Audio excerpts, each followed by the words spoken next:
بسم اللہ الرحمن الرحیم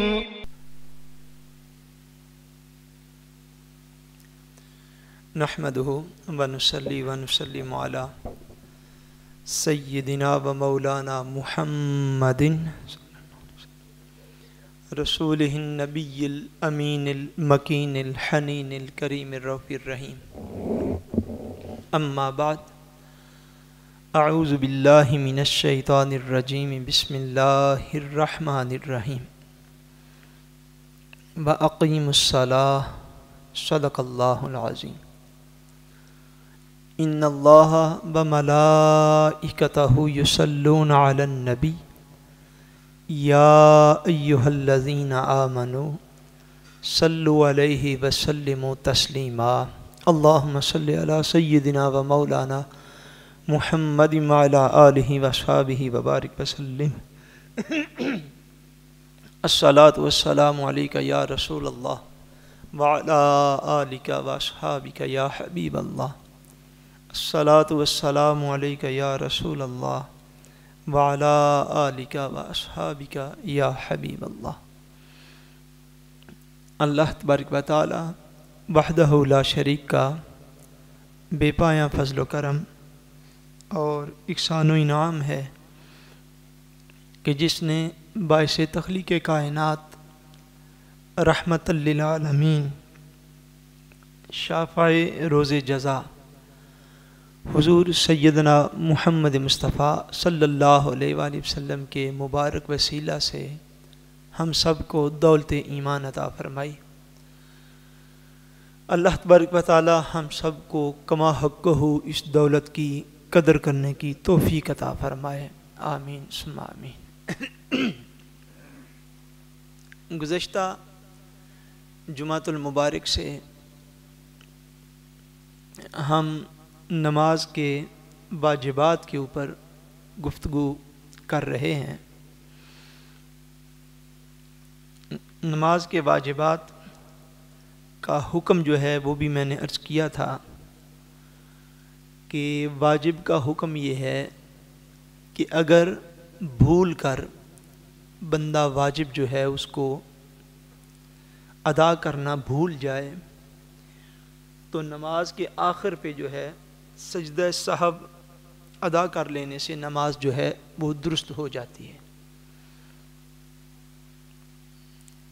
اور معاذ اللہ اگر کوئی شخص جان بوجھ کر واجب چھوڑے، جو کہ کسی مسلمان کے متعلق ایسا خیال اور گمان صاف ظاہر نہیں کیا جا سکتا، لیکن اگر بالفرض کبھی ایسا کم علمی کے باعث ہو جائے تو پھر نماز کو دہرانے کی ضرورت ہوتی ہے۔ بھول کر اگر مس ہو جائے تو پھر سجدہ سہو کرنے سے نماز جو ہے وہ درست ہو جاتی ہے۔ واجبات کا بیان کرتے ہوئے ہم نے زیادہ تر واجبات بیان کر لیے تھے، میرے خیال میں شاید 2-3 رہ گئے ہوں گے، لیکن میں بار دیگر ان کی طرف اشارہ کرتے ہوئے تو باقی جو رہ گئے ہیں ان کا بیان بھی انشاءاللہ آج کی گفتگو میں ہم مکمل کر لیں گے۔ ہم نے عرض کیا تھا کہ تکبیر تحریمہ میں لفظ اللہ اکبر کہنا یہ نماز کے اندر واجب ہے۔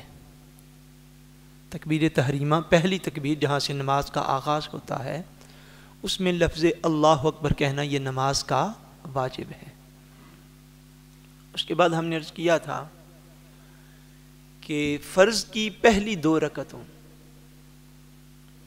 اور ہر نماز کی ہر رکعت کے اندر، چاہے وہ نماز سنت ہو، چاہے وہ نفل ہو، چاہے وہ واجب ہو، اور فرض کی پہلی 2 رکعتیں اور بقیہ ہر نماز کی ہر رکعت کے اندر الحمد شریف کا پڑھنا، سورہ الفاتحہ شریف کا پڑھنا، یہ واجبات میں سے ہے۔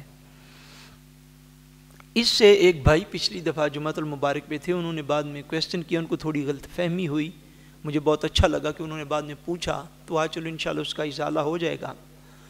انہوں نے یہ پوچھا تھا کہ جب ہم امام صاحب کے پیچھے کھڑے ہوتے ہیں تو اس وقت تو صاف ظاہر ہم الحمد شریف جو ہے وہ نہیں پڑھتے، اس بات کو جو ہے وہ بار دیگر جو ہے وہ آپ سمجھ لیں کہ جب یہ مسائل ہم نے یہ بیان کیے ہیں خاص طور پر اس حوالے سے تو یہ انفرادی طور پر جب نماز پڑھیں تو یہ اس کے مسائل ہیں. جب آپ اکیلے تنہا منفرد جب آپ اکیلے نماز پڑھیں وداؤٹ امام تو یہ اس کے مسائل ہیں، تاکہ سارے واجبات جو ہیں ان کا ذکر ہو سکے اور اس کو ہم سمجھ سکیں. رہ گئے امام صاحب کے پیچھے جب آپ نے کھڑے ہونا ہے تو وہ نماز فجر کی ہو، ظہر عصر کی ہو، مغرب یا عشاء کی ہو، امام صاحب کے پیچھے جب بھی کھڑے ہوں گے اس وقت قرآن مجید کی تلاوت نہیں کی جائے گی.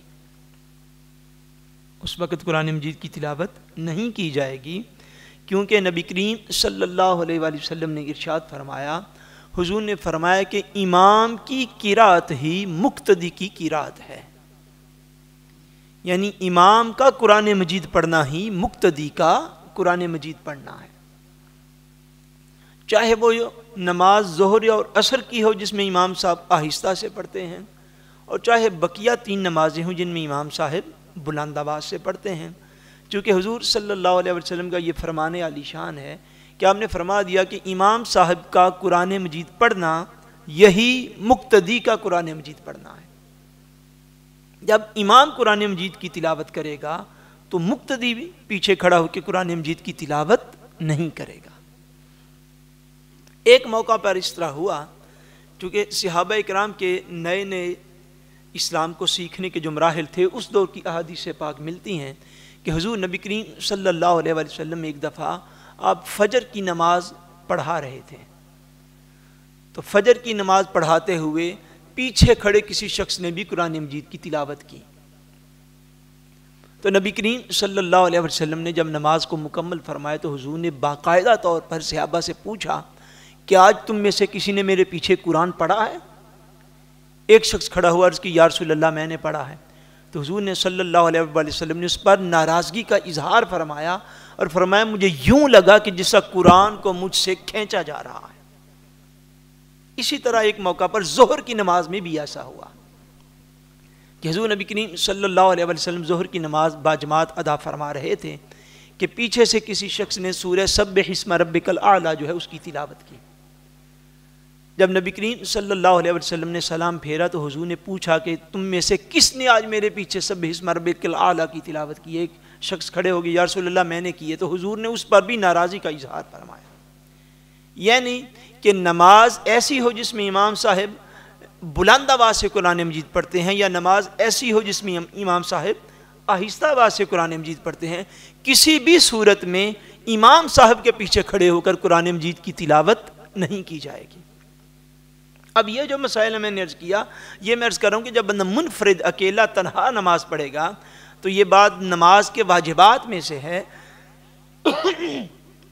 کہ ہر نماز کی ہر رکعت ما سوائے فرض کی آخری 2 یا 1 رکعت کے، ہر نماز کی ہر رکعت کے اندر سورہ الفاتحہ کا پڑھنا، الحمد شریف کا پڑھنا جو ہے یہ نماز کے واجبات میں سے ہے. اسی طرح ہم نے عرض کیا تھا کہ سورہ الحمد شریف کے بعد قرآن مجید کی تلاوت کرنا کم سے کم 3 آیتیں یا ان 3 کے برابر، ان 3 چھوٹی آیتوں کے برابر ایک بڑی آیت، یعنی الحمد شریف کے بعد قرآن مجید کا پڑھنا یہ فرض کی پہلی 2 رکعتوں اور ہر نماز کی ہر رکعت کے اندر یہ بھی واجبات میں سے ہے. اسی طرح ہم نے عرض کیا تھا کہ سورہ الفاتحہ کا ہر قرآن مجید کی سورت یا آیت سے پہلے پڑھنا یہ بھی واجبات میں سے ہے. یہ بھی واجبات میں سے، اس کی تفصیل جو آپ بعد میں سن سکتے ہیں، یہ سارا میں عرض کر چکا ہوں. اس کے بعد ہم نے یہ عرض کیا تھا اگلا واجب جو ہے وہ یہ تھا کہ جب آپ سمیع اللہ، جب آپ رکوع میں جاتے ہیں اور رکوع کے بعد اٹھ کے کھڑے ہوتے ہیں، اس کو کہتے ہیں حالت قوما. حالت قوما سمیع اللہ لمن حمیدہ ربنا لک الحمد. حالت قوما میں کھڑے ہونا یہ بھی واجبات نماز میں سے ہے. یہ بھی واجبات نماز میں سے ہے کہ بندہ جو ہے وہ رکوع سے بالکل سیدھا جو ہے بندہ کھڑا ہو اور سیدھا کھڑے ہو کر اللہ تبارک و تعالیٰ کی تسبیح اور تحمید جو ہے یہ کرے. اس کے بعد جب آپ سجدہ ادا کرتے ہیں تو دونوں سجدوں کے درمیان بیٹھنا اس کو جلسہ کہتے ہیں. دونوں سجدوں کے درمیان جو بیٹھا جاتا ہے یہ بھی نماز کے واجبات میں ہے. یہ بھی نماز کے واجبات میں ہے. کہ جب دونوں سجدے ہوں دونوں سجدوں کے درمیان بندہ اطمینان کے ساتھ بیٹھے، یہ نماز کے واجبات میں آئے گا۔ اس کے علاوہ یہاں تک ہم نے بیان کیا تھا، اس کے علاوہ یہ ہے کہ تعدیل ارکان، اگلا واجب تعدیل ارکان۔ اس کا مفہوم یہ ہے کہ نماز کے سارے ارکان کو اطمینان کے ساتھ ادا کرنا، رکوع ہو، سجود ہو، قومہ ہو، جلسہ ہو، تشہد ہو، نماز کے جتنے بھی ارکان ہیں ان کو اطمینان کے ساتھ، سکون کے ساتھ، تعدیل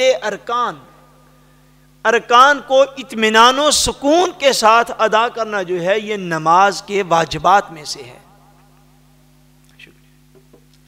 یہ نماز کے بولیے واجبات میں سے ہے۔ اس لیے میں نے لاسٹ ٹائم بھی عرض کیا تھا کہ یہ جو ہماری مفت کی جلدیاں ہیں یہ ہمیں کسی کام نہیں آئیں گی، کیونکہ تعدیل ارکان یہ واجبات میں سے ہیں۔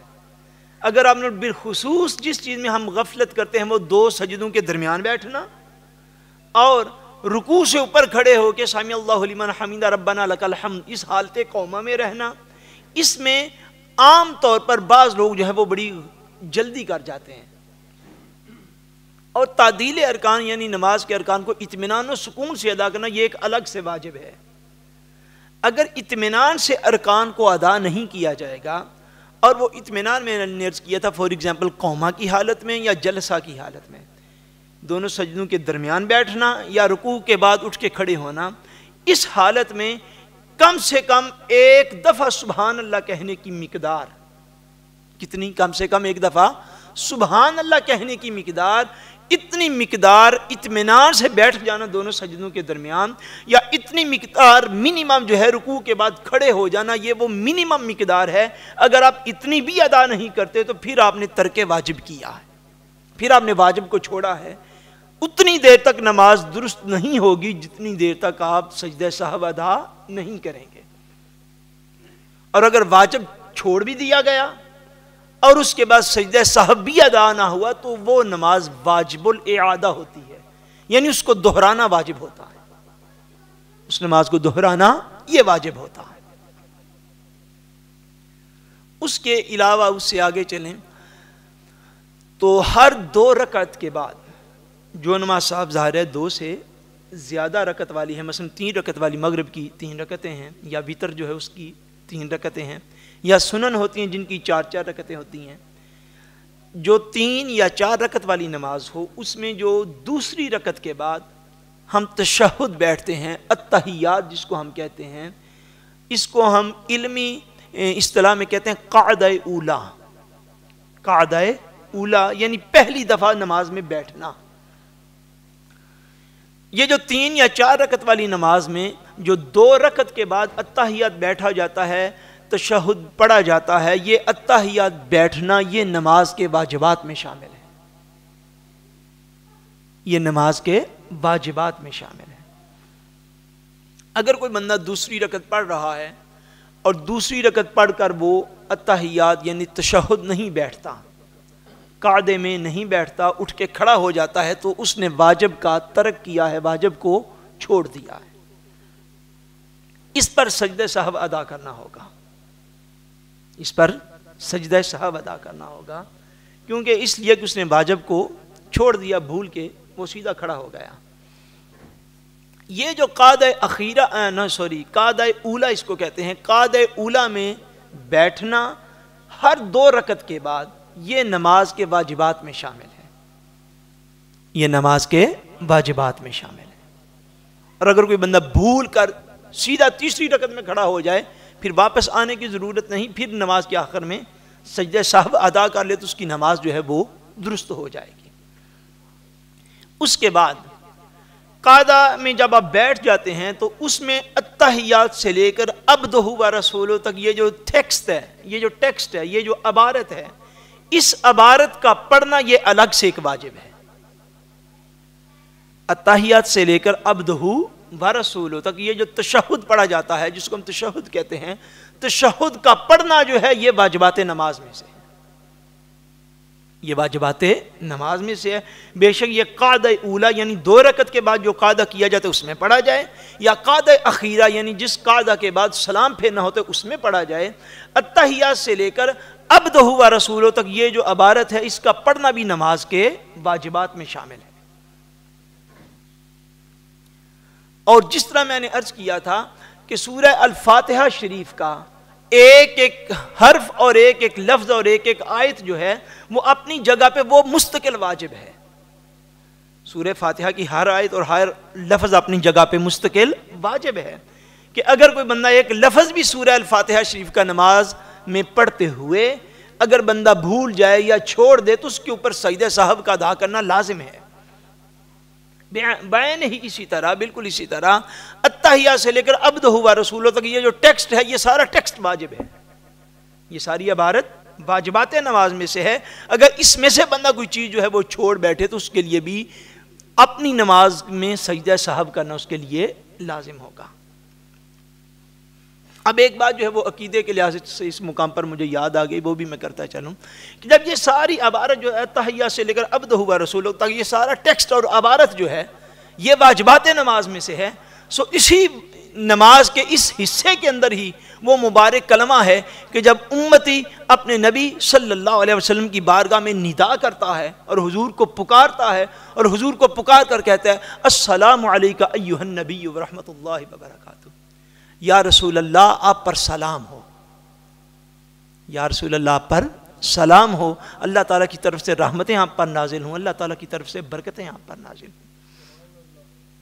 یہ جب امتی حضور کی بارگاہ میں عرض کرتا ہے اس ٹیکسٹ کو, یہ اب مشرق و مغرب شمال و جنوب عراق سے لے کر سعودیہ تک اور پاکستان انڈیا سے لے کر ناروے تک جہاں جہاں فقہائے احناف موجود بیٹھے ہیں, آپ کسی بندے سے جا کر یہ مسئلہ پوچھ لیں, کسی بندے سے جا کر یہ مسئلہ پوچھ لیں کہ اس ٹیکسٹ کے اندر ایک لفظ کی کوئی بندہ تبدیلی نہیں کر سکتا. آپ آگے دعا پڑھتے ہیں ربی جعلنی مقیم الصلاۃ, اس کو آپ بدل سکتے ہیں, اس کی جگہ پہ ربنا آتنا فی الدنیا پڑھنے نماز درست ہے, نماز درست ہے.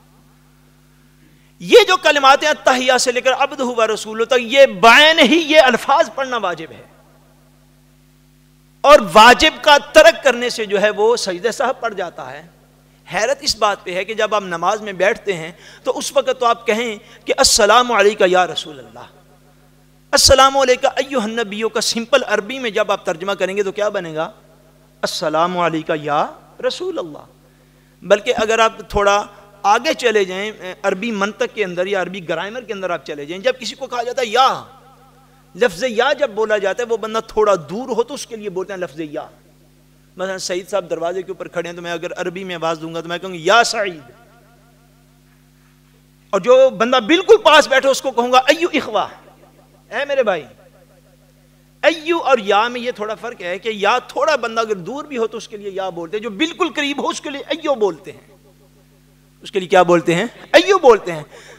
حضور نبی کریم صلی اللہ علیہ وسلم کو خطاب کر کے تو اللہ تبارک و تعالیٰ نے یہ الفاظ واجب کیے ہیں نماز کے اندر کہ جب امتی التحیات میں بیٹھے گا, تشہد میں بیٹھے گا, قعدہ میں بیٹھے گا تو حضور کو خطاب کر کے کہے گا السلام علیکہ ایھا النبی, بالکل اس طرح جس اللہ پاک نے خود فرما دیا کہ اے مومنو النبی اولا بالمؤمنین من انفسہم, یہ رسول جو ہیں یہ تمہاری جانوں سے بھی زیادہ تمہارے قریب ہیں. کہ حضور کو خطاب کر کے تو حضور کی بارگاہ میں عرض کرے یا رسول اللہ آپ پر سلام ہو, اللہ اکبر, یا رسول اللہ صلی اللہ علیہ وسلم. اور اسی مقام پر یہ باعث حیرت ہے ہمارے لیے اور باعث اصلاح ہے دیگر لوگوں کے لیے جو نعرہ رسالت بھی لگانے سے گریز کرتے ہیں. جب آپ نے نماز کے اندر حضور کو ایھا النبی کہہ لیا, کیا نماز کے اندر ایھا النبی کہہ لیا تو نماز کے باہر یا رسول اللہ کہنے میں کیا حرج ہے. اور انتہائی دکھ, افسوس اور ان لوگوں کی کم علمی پر جو ہے وہ زیادہ افسوس ہوتا ہے اس بات کا, بہت افسوس ہوتا ہے. دنیا میں کبھی ایسا نہیں ہوا, یقین کر لیں اس بات کا, دنیا میں کبھی ایسا نہیں ہوا. کسی بھی مسئلے کو آپ لے لیں جو چیز واجب ہو, نماز کے اندر میں نے کہا الحمد شریف کا پڑھنا واجبات میں سے ہے. دنیا میں آپ کسی بندے سے پوچھ لیں کہ نماز کے اندر اگر الحمد شریف پڑھنا جائز, درست اور واجب ہے تو نماز کے باہر ناجائز ہے کہ جائز ہے, کیا جواب آئے گا؟ بولیے. جائز ہے. کیا جواب آئے گا؟ جائز. نماز کے اندر اگر التحیات للہ والصلوات والطیبات اللہ کی بارگاہ میں عرض کرنا جائز ہے تو نماز کے باہر بھی جائز ہے کہ یا ناجائز ہے؟ بولیے جائز ہے۔ اگر نماز کے اندر سبحان ربی الاعلیٰ کی تسبیح پڑھنا جائز ہے تو نماز کے باہر جائز ہے یا ناجائز ہے؟ بولیے جائز ہے۔ اگر نماز کے اندر اس کو الحمدللہ رب العالمین کہنا جائز ہے تو نماز کے باہر بھی جائز ہے۔ یعنی نماز کے اندر جتنے کلمات ہیں وہ سارے نماز کے اندر بھی جائز ہیں اور نماز کے باہر بھی جائز ہیں۔ کبھی ایسا نہیں ہوا اور زندگی میں کبھی کوئی شخص ایسا نہیں کر سکتا۔ خدا گواہ ہے کہ اتنا ظلم ہے دین کے فکر کے اوپر، اتنا ظلم ہے یہ کہ جو چیز نماز کے اندر واجب ہو، نماز کے اندر تو کہا جائے یا رسول اللہ آپ پر سلام ہو، اے اللہ کے نبی آپ پر سلام ہو، حضور کو خطاب کیا جائے، ندا کی جائے اور صیغہ ندا کے ساتھ پکارا جائے، نماز کے اندر واجب ہو اور کسی ملا سے پوچھ لو نماز کے باہر حضور کو یا رسول اللہ کہنا کیسا ہے تو جواب ملے یہ بدعت اور شرک ہو جاتی ہے۔ یعنی نماز کے اندر تو واجبات میں شامل ہو اور نماز کے باہر السلام علیکہ ایھا النبی کہیں، اس کا سمپل ترجمہ سمپل عربی میں یہ بنے گا الصلاۃ والسلام علیکہ یا رسول اللہ۔ یا جب آپ نعرہ رسالت لگاتے ہیں تو یا رسول اللہ حضور کو خطاب کرتے ہیں۔ جس طرح نماز کے اندر واجبات میں یہ جائز اور بلکہ واجب ہے، خالی جائز اور ہوتا ہے، یہ واجبات میں سے ہے کہ حضور کو مخاطب کر کے کہا جائے یا رسول اللہ پر سلام ہو، یہ مخاطب کرنا ہے حضور کو۔ جس طرح نماز کے اندر جائز ہے اسی طرح نماز کے باہر بھی جائز ہے، بلکہ لازمی ہے۔ حضور نبی کریم ایک بس حدیث پاک عرض کر کے دو بات کو میں آگے جو ہے وہ بڑھا دیتا ہوں۔ حضور صلی اللہ علیہ وسلم کے بعد آپ کے ظاہری طور پر پردہ فرمانے کے بعد جب حضرت سیدنا ابو بکر صدیق کا دور آیا، حضرت سیدنا ابو بکر صدیق رضی اللہ تعالیٰ عنہ کا دور آیا تو مسیلمہ کذاب کے خلاف جنگ ہوئی۔ مسیلمہ کذاب کون تھا؟ جس نے حضور صلی اللہ علیہ وسلم کی ظاہری حیات پاک میں ہی اعلان نبوت کیا تھا، اور حضرت ابو بکر صدیق رضی اللہ تعالیٰ عنہ کے دور میں اس کی جو ہے وہ قبیلہ کافی بڑھ گیا، بڑا سٹرنگ اور مضبوط اس کا قبیلہ ہو گیا، اس نے اعلان نبی کیا، لوگوں نے مان لیا۔ حضرت ابو بکر صدیق رضی اللہ تعالیٰ عنہ نے اس کے خلاف جہاد کیا، اس جنگ میں وہ قتل ہو گیا۔ اس جنگ کے احوال آپ سیرت کی کسی کتاب کو اٹھا کر دیکھ لیں، اور جن علماء کے میں ریفرنس دینے لگا ہوں یہ علماء اس دور کے نہیں، یہ آج سے 700 800 پہلے کے علماء ہیں، 800 سال پہلے کے علماء۔ انہوں نے بھی لکھا کہ جب مسیلمہ کذاب کے خلاف جنگ ہوئی تو مسلمانوں نے ایک کوڈ ورڈ مقرر کیا۔ کیا کوڈ ورڈ مقرر کیا کہ قبیلے بھی ایک جیسے، زبان بھی عربی۔ مسیلمہ کس جگہ کا تھا پتہ ہے آپ کو؟ نجد کا۔ کس جگہ کا؟ نجد کا، نجدی تھا یہ۔ زبان بھی ایک، قبیلہ بھی ایک، رنگ روپ بھی ایک۔ جب رنگ روپ زبان قبیلہ ایک ہوتے ہیں نا تو پھر دین کو پہچاننا مشکل ہو جاتا ہے۔ یہ پنجابیوں کو آج کل یہ پرابلم ہوئی ہے، ساڑھے جی پنڈ دینے، ساڑھے جی قبیلے دینے، ساڑھے جی فیملی دینے۔ دین از دین، اللہ کا دین ہر جگہ پہ اللہ کا دین ہے۔ وہ برادری قبیلے کو، یہ برادری قبیلے کے بت ہیں جو پالے اور پوجے جاتے ہیں، دین اللہ تبارک و تعالیٰ کا دیا ہوا ہے۔ وہ قبیلہ ایک، فیملیاں ایک، برادریاں ایک، رنگ روپ ایک، لباس ایک، زبان ایک، وہ سارے وہ بھی عربی تھے آگے۔ صحابہ اکرام نے کہا کہ آج ہم کیا کوڈ ورڈ مقرر کریں کہ دشمن کے درمیان اور ہمارے درمیان امتیاز ہو سکے۔ علامہ ابن اسیر نے بھی لکھا ہے، علامہ ابن کثیر نے بھی لکھا ہے۔ انہوں نے کہا کہ صحابہ اکرام نے اس بات پہ ایگری کر لیا کہ آج جو یا محمد کہے گا اس کو چھوڑ دیا جائے گا، جو یا محمد نہیں کہے گا اس کی گردن اڑا کے رکھ دی جائے گی۔ اور عبارت ہے کانا شعارہم مسلمین یا محمدہ یا محمدہ۔ علماء نے لکھا کہ تب صحابہ اکرام کے اس دور میں مسلمانوں کا رواج تھا، شعارہم کا مطلب ہے ان کا معمول تھا، دیپ پھلا یہ رسید ہے، ان کا معمول تھا کہ صحابہ عام طور پر یا محمد کہا کرتے تھے۔ جس طرح حضرت ابوبکر صدیق کے دور میں حضور کو یا محمد کہنا جائز ہے، اسی طرح قیامت قائم ہونے تک حضور کا ایک امتی حضور کو یا محمد یا رسول اللہ پکار سکتا ہے۔ یہ میں عرض کر رہا ہوں کہ التحیات سے لے کر عبدہ و رسولہ تک یہ جو ٹیکسٹ ہے اس کا پڑھنا واجب ہے، اس کا پڑھنا واجب ہے۔ اگر اس میں سے کوئی ایک آدھ لفظ بندے کا رہ جائے تو نماز میں آخر میں سجدہ صاحب ادا کرنا پڑے گا، سجدہ صاحب ادا کرنا پڑے گا۔ اس سے اگلا واجب جو ہے وہ ہے سلام پھیرتے ہوئے السلام علیکم ورحمۃ اللہ کے الفاظ کہنا۔ سلام پھیرتے ہوئے السلام علیکم ورحمۃ اللہ کے الفاظ کہنا، یہ بھی نماز کے واجبات میں شامل ہے، نماز کے واجبات میں شامل ہے۔ اس سے اگلا جو ہے وتر کی نماز کے دو واجب ایکسٹرا جو ہیں وہ یاد رکھ لیں۔ جب تیسری رکعت ہم پڑھتے ہیں وتر کی، اس کے اندر جب دعائے قنوت پڑھی جاتی ہے، اس دعائے قنوت کے لیے جو تکبیر کہی جاتی ہے وہ بھی نماز کے واجبات میں ہے. دعائے قنوت کے لیے جو تکبیر کہتے ہیں، اللہ اکبر کہتے ہیں، وہ بھی نماز کے واجبات میں سے، اور دعائے قنوت جو ہے وہ بھی نماز کے واجبات میں شامل ہے. اللہم انا نستعینک سے لے کر یہ جو ساری دعا ہے یہ بھی نماز کے واجبات میں شامل ہے. اسی طرح سال کے بعد جو 2 نمازیں آتی ہیں، عید الاضحیٰ اور عید الفطر کی، ان کے اندر جو 6 زائد تکبیریں پڑھی جاتی ہیں، وہ 6 کی 6 تکبیریں جو ہیں وہ بھی نماز کے واجبات میں شامل ہیں. اللہ تبارک و تعالی ہم سب کو اپنے دین کی سمجھ عطا فرمائے اور ہم سب کا خاتمہ بالایمان فرمائے. وما علینا الا البلاغ المبین.